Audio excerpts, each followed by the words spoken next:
Miarabana ankizy kely mahay mitantana rehetra.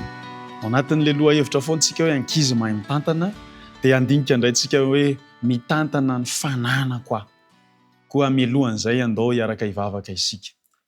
Jesosy io hianatra hitantana ny fananana indray izahay. Ampahafantaro anay ireny asarobidin'ny fananana ireny dia ampio izay hitantana azy androany. Ny anaran'i Jesosy, amen. Mitantana ny fanana koa. Dia mety anontany ny ankizy, zanga manana fananana, aiza zay tômôbila koa, aiza zay trano koa, manana fananana beta be ny ankizy, manana kilalao ny ankizy, manana akanjo sy fitafiana ny ankizy, misy fitaovam-pianarana ny ankizy, manana ny efitrano ny tsika ankizy. Tadidio fa reny ny fananana izay nomen'Andriamanitra antsika. Ary tsy maintsy haitsika no mitantana an'ireny. Misy mantsy ankizy ny kilalao an'ny sasany rehefa avy milalao baolina izy dia mijanona eny an-tokotany.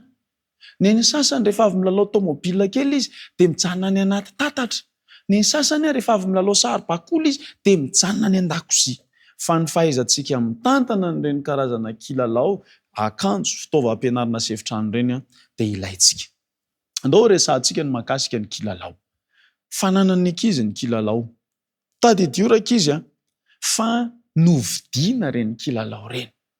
Izany hoe nisy vola lany mba hividianana ny kilalao anareo. Dia raha ohatra izany ka aritsika ilay kilalao dia nanary inona isika? Nanary volana e!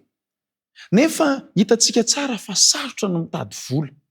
Mafy no mitady vola. Jereo ny dada sy neny miala ao an-trano amin'ny 4 maraina, amin'ny 3 maraina, indraindray dia tsy misakafo mba hahazoantsika kilalao. Raha fantatry ny ankizy, raha fantatsika ankizy fa zava-dehibe sy misy tombam-bidiny ny kilalao dia tsy hanarinary foana ny renitsika. Faharoa, asio toerany ny kilalao antsika.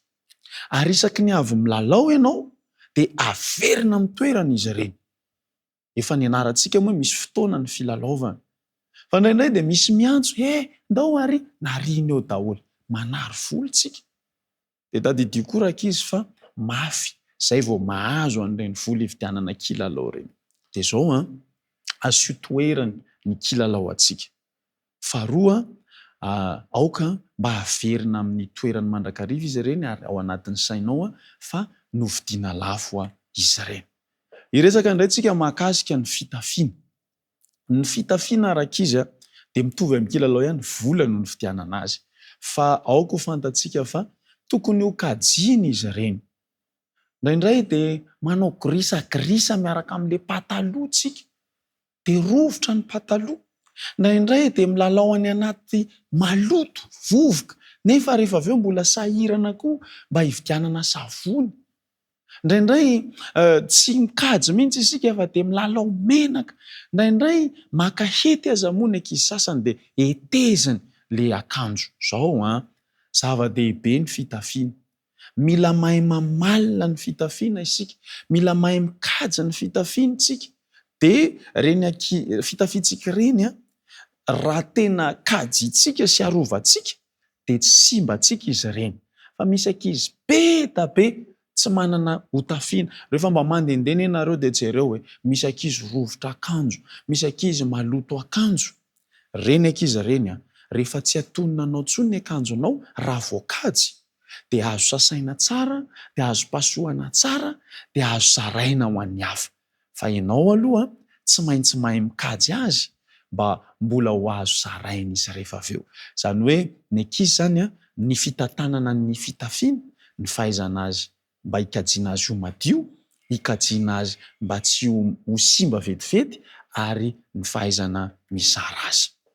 Eo ihany koa ny fitaovam-pianarana raha ankizy. Reny fitaovam-pianarana ireny dia misy ankizy sasany very foana satria tsy averina ao anatin'ilay sitrosy tsara tarehy ilay izy. Misy ankizy sasany tsy mahay mikajy azy ireny fa dia kakeriny ny stylo, hoaniny ny stylo, ny gaoma rehetrarehetra iny, pâte à modeler rehetra iny hoaniny daholo. Fa izao mila hay tsara ny mandamina sy mampirina azy. Rehefa avy mianatra, averina ao anaty cartable, averina ao anatin'ny fampirimana azy, dia haitsika tsara tsisy verivery. fa sahirana mihitsy rehefa tonga any am-pianarana ianona tsy manana stylo rouge, ianona tsy manana stylo vert dia mindrana foana. Raha vao mindrana nefa ianao dia tadidio fa lasa ny anjaran'ny hafa lasanao nefa ianao koa mba nanana e. Dia izao andao kajiana tsara ny fitaovam-pianarana. Dia tahak'izay ihany koa ny efitranontsika rakizy. Rehefa milamina tsara ny efitrano dia mahatamana. Indraindray ny ankizy te hivoaka foana, any amin'ny anona tsara be, any amin'ny anona mahafinaritra be, izy be nonorosa be satria hainy ny mandamina azy.